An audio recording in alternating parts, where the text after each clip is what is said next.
É um grande prazer e uma honra poder falar-vos hoje um pouco sobre a minha pesquisa e as razões pelas quais estou aqui em São Paulo hoje.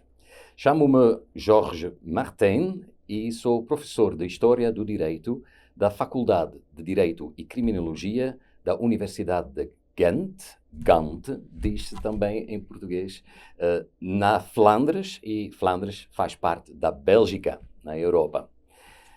Vou talvez primeiro explicar porque falo em português.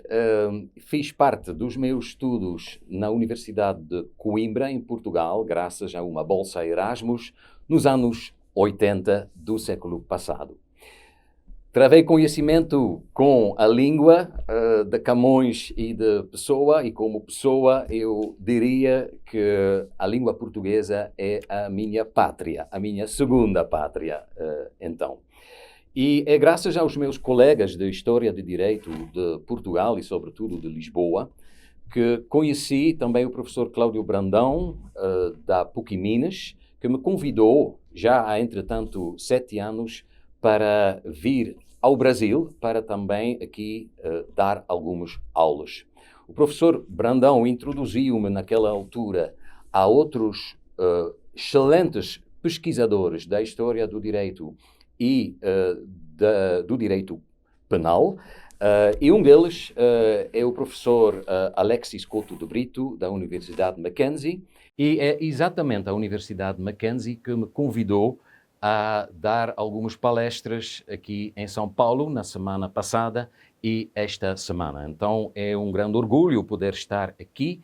E conheci na Faculdade Mackenzie muitos bons colegas e, sobretudo, colegas muito acolhedores, como são os brasileiros. É realmente um grande prazer estar aqui. Conheci o promotor e professor William Terra, que me convidou a visitar também a escola do Ministério Público aqui em São Paulo. Então é um grande prazer estar aqui para falar um pouco sobre a minha pesquisa. A minha pesquisa, que é a história do direito em geral, mas também focado na história do direito penal. Já escrevi alguns textos e organizei um colóquio, tudo publicado em inglês, como se faz hoje em dia na Europa, sobre o princípio, a história do princípio da legalidade no direito penal, por exemplo. Mas uma outra vertente da minha pesquisa é a iconografia do direito. De facto, estou procurando encontrar cruzamentos, pontos onde a história da arte e a história do direito e do direito penal em particular se encontram. E, de facto, eu acho que o papel da arte durante séculos foi muito grande quanto ao fazer conhecer o direito ao povo, aos habitantes, aos sujeitos do direito. Já organizei, junto com outros colegas, exposições sobre a iconografia do direito e assim também conheci outros colegas aqui no Brasil que trabalham sobre tais assuntos, como o professor Marcílio Franca Filho ou o professor Caetano Dias Correia. E como também conheci o professor Arnold Dalry, da Universidade Federal de Santa Catarina, um grande historiador do direito e também especialista no direito internacional, eu fiz, junto com o professor Arnold Dalry, da UFSC, este livro que trouxe agora para aqui a escola do Ministério Público em São Paulo. É, de facto, um livro que co-organizei com o professor Arnold Dalry, uma coletânea de artigos sobre várias vertentes da metodologia da historiografia do direito. Temos aqui textos, cada vez em coautoria entre um pesquisador belga, também há um francês, também há um finlandês que colaborou, mas são sobretudo pesquisadores da Universidade de Ghent, na Flandres, que colaboraram cada vez num tipo de diálogo intercontinental sobre vertentes da historiografia e da metodologia, sobretudo da historiografia do direito. Há textos sobre, por exemplo, a pesquisa hipermoderna que se faz hoje em dia usando os meios tecnológicos, como o uso das redes, do método das redes, a historiografia digital, a digitalização de fontes históricas. Então, há textos sobre a metodologia muito moderna, mas também há textos sobre o uso dos arquivos, por exemplo, quanto ao estudo do direito feudal na Europa. Um artigo, o primeiro artigo da coletânea, faz a diferença, por exemplo, também entre a história textual do direito e a história contextual. Eu contribuí também com um texto sobre a iconografia do direito e isso, podemos dizer, é realmente um tipo de estudo contextual da história do direito. A história do direito só fazer com fontes escritas é um pouco limitado, acho eu, porque não sabemos realmente quando encontramos uma ordenação do século XVI ou do século XVII, como foram muito importantes para o desenvolvimento do direito brasileiro também. As ordenações afonsinas, manuelinas, filipinas, aliás, o Filipe II não era naquela época unicamente o rei de Portugal, mas também era rei conde de Flandres. Então temos alguma história comum ali e também recebemos do rei espanhol Filipe II, exatamente na área do direito penal, várias ordenações muito importantes para o desenvolvimento do nosso direito. As ordenações que Filipe II, ou que foram feitas em nome de Filipe II pelos seus conselheiros em 1570 para os Países Baixos, e Países Baixos, isso é uma região que é hoje em dia mais ou menos a Holanda, a Bélgica e o Luxemburgo, esses Países Baixos receberam ordenações filipinas sobre o direito criminal, direito penal, sobre o processo criminal, sobre o direito material e também sobre o encarceramento e as prisões. Essas ordenações foram muito importantes para o desenvolvimento do direito penal no meu país, levaram até ao fim do antigo regime e foram, de facto, ordenações muito severas, com uma influência enorme da Igreja e do direito romano naquela época, do direito canônico naquela época. Direito romano e canônico que se estudava, claro, na Faculdade de Coimbra, na Faculdade de Salamanca, e nós tivemos naquela altura uma universidade em Leuven, a nossa mais antiga universidade, foi fundada em 1425 e a partir dali temos uma nova camada de diplomados em direito, de juristas, que vão realmente mudar a sociedade. Antigamente, digamos, na Idade Média, sempre se fala nos três estados, o clero, os nobres e o terceiro estado. E eu acho que, de facto, a partir do século XV, mas sobretudo do século XVI, adiciona-se uma quarta camada, um novo grupo social. Um grupo social formado pelas universidades. Universidades que usavam o latim na Europa toda. Em Portugal, na Itália, na França, também na Bélgica. Bom, Bélgica que ainda não existia, mas nos Países Baixos. E esse latim era muito estranho para os homens e as mulheres que estavam a viver naquela época na sociedade. Esta nova camada vai usar o latim para mostrar que tem um grande conhecimento e as ordenações vão fazer com que cada vez mais os processos sejam feitos por escrito. E a maioria das pessoas naquela altura não podia escrever nem ler. mas os juristas podiam. E isso, o conhecimento, é um poder. E os juristas começavam a usar cada vez mais esse direito de origem romano e canônico. Havia sempre duas faculdades em cada universidade. A faculdade do direito civil, o direito romano, e a faculdade do direito canônico ou eclesiástico. Quanto ao penal, por exemplo, é nessa época que, no direito costumeiro da minha região, dos Países Baixos, o antigo sistema germânico de uma vingança familiar muda-se para um sistema onde a intenção é muito mais importante quanto ao crime.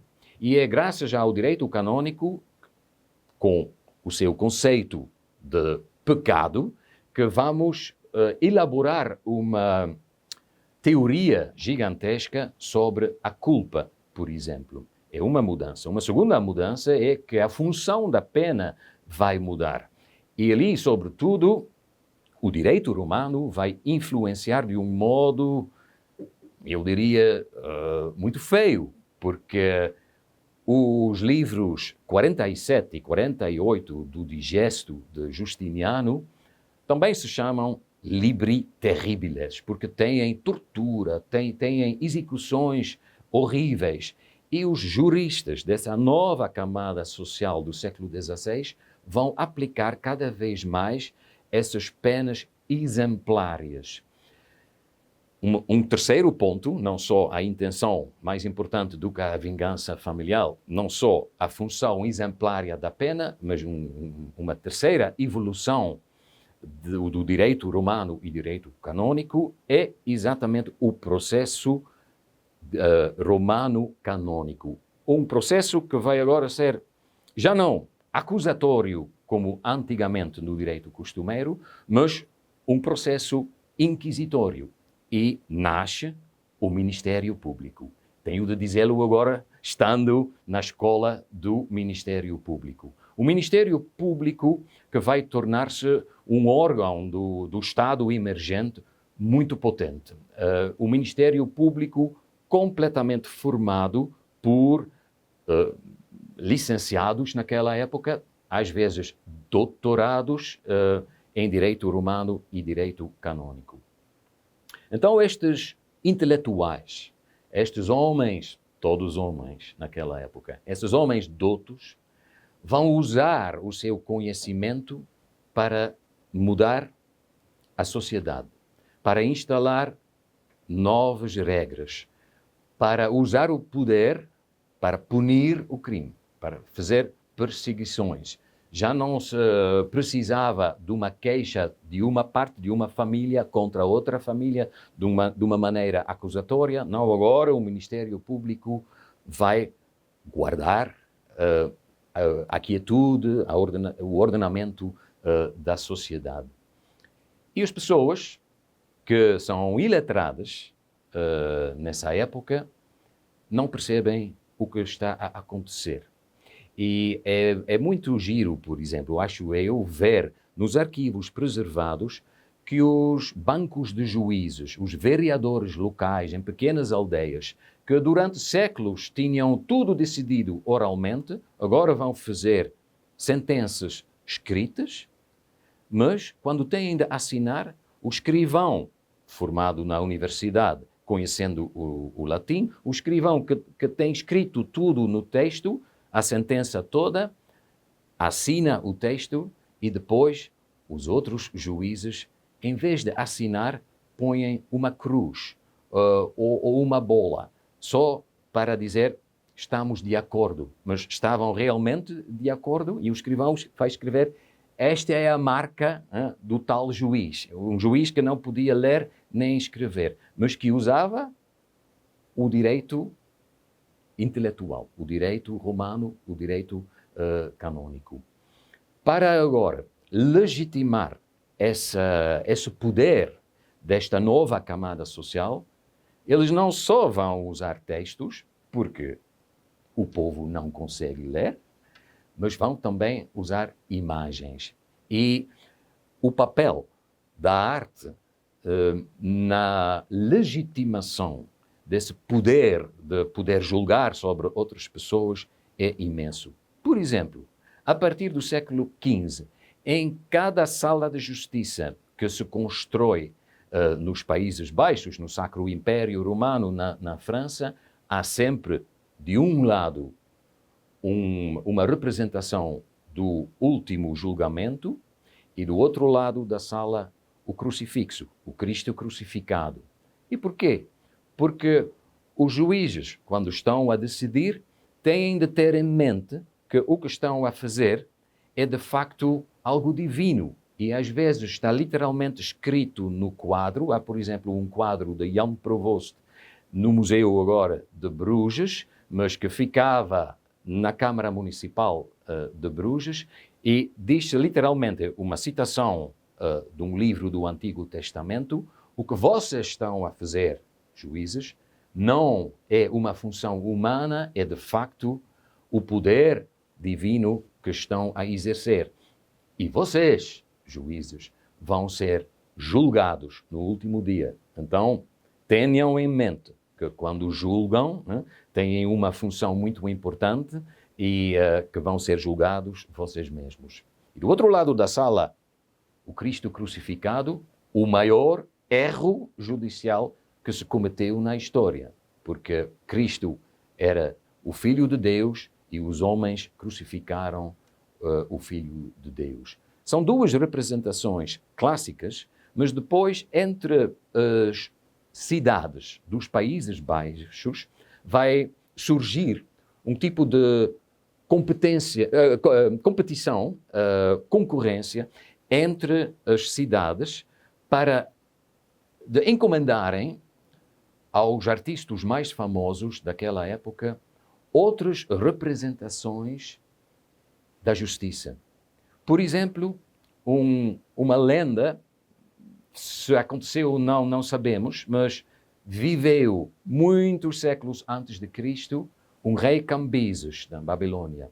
E a lenda do rei Cambises diz que o rei Cambises era um muito bom rei.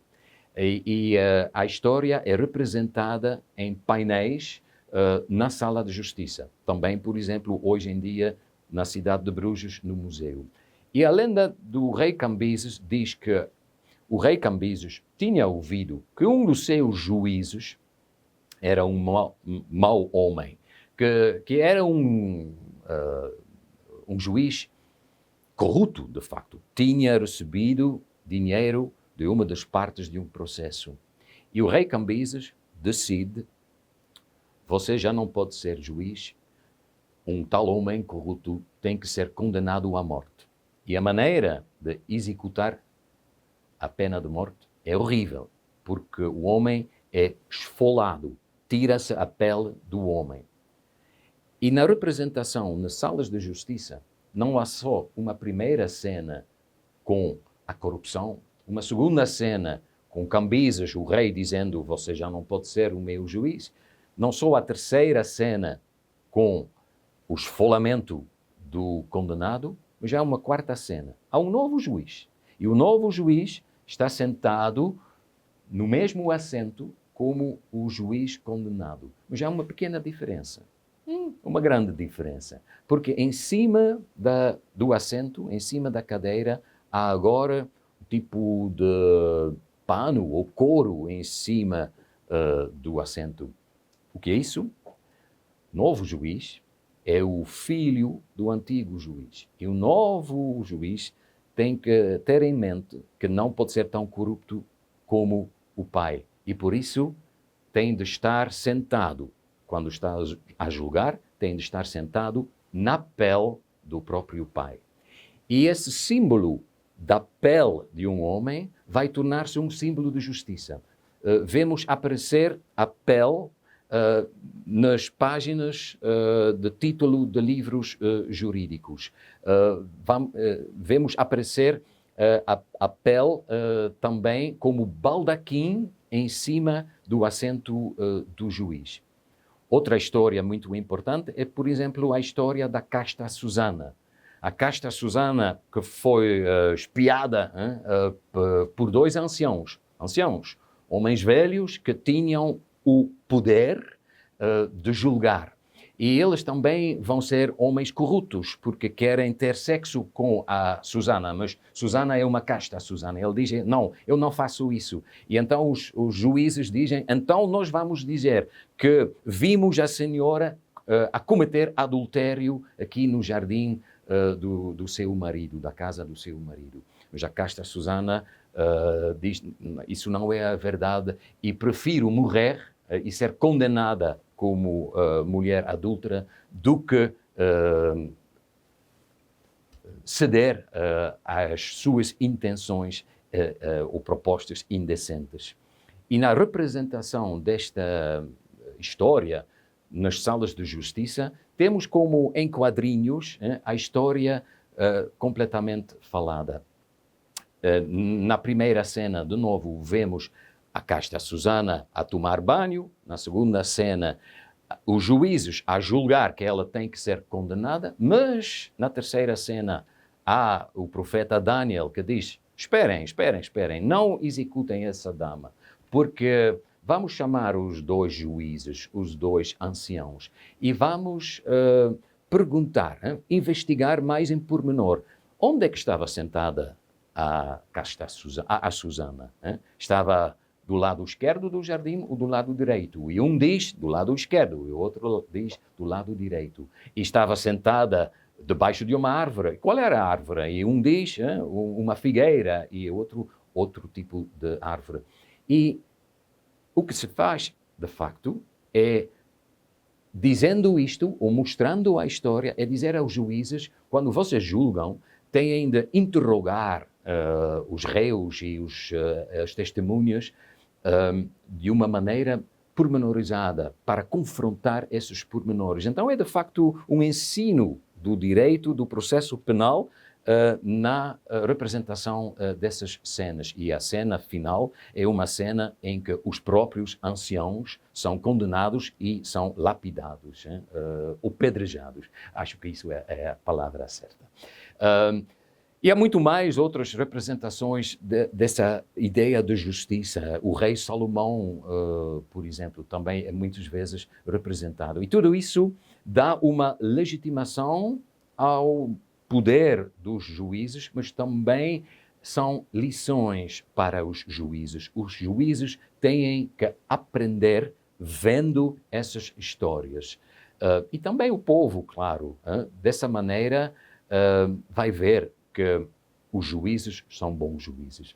Então, a arte pode explicar como antigamente se fazia a legitimação desse poder de julgar. Uma arte que, neste caso, é uma arte muito séria, encomendada pelos próprios juízes, mas há também arte crítica. Isso é um outro assunto, mas também muito divertido. E na arte crítica vemos, por exemplo, todas as vezes, os advogados representados como pessoas muito avarentas, pessoas que pedem dinheiro por cada escrito que fazem. Por exemplo, uma representação de Peter Bruegel, o jovem, um pintor famoso do século XVI, XVII, dos Países Baixos. Há um advogado que se diz o advogado camponês, que está no meio de camponeses, mas também no meio de uma multidão de papéis e sacos de processo, e está a ouvir o advogado, ao mesmo tempo, com um ouvido, está a ouvir uma parte e com outro ouvido outra parte. Então, é um advogado muito justo? Provavelmente não.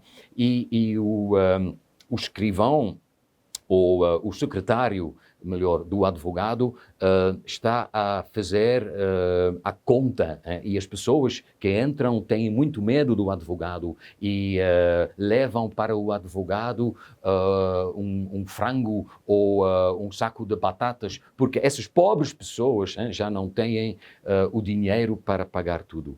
Uma outra representação, por exemplo, de Marinus van Reimerswaal, vale a pena ir ver. Está na internet, é uma representação de um advogado gordo, vestido de um manto, de uma toga ou uma beca vermelha. O vermelho é a cor da justiça. E há três pessoas em frente dele. E os historiadores da arte, durante muito tempo, pensavam devem ser três clientes. Ou talvez seja um procurador, um notário e um cliente. Mas não é isso. Já estamos no Renascimento aqui e uma representação clássica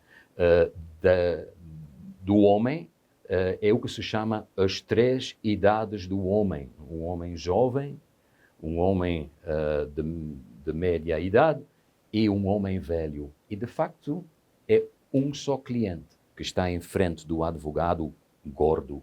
E o único cliente, de jovem até velho, torna-se cada vez magro. E o que ele faz é realmente vaziar a bolsa com as últimas moedas que ele tem. Então é uma crítica forte que a arte faz sobre a avareza dos advogados, neste caso. E há tanta outra coisa que a arte nos pode explicar sobre o papel dos juristas durante séculos.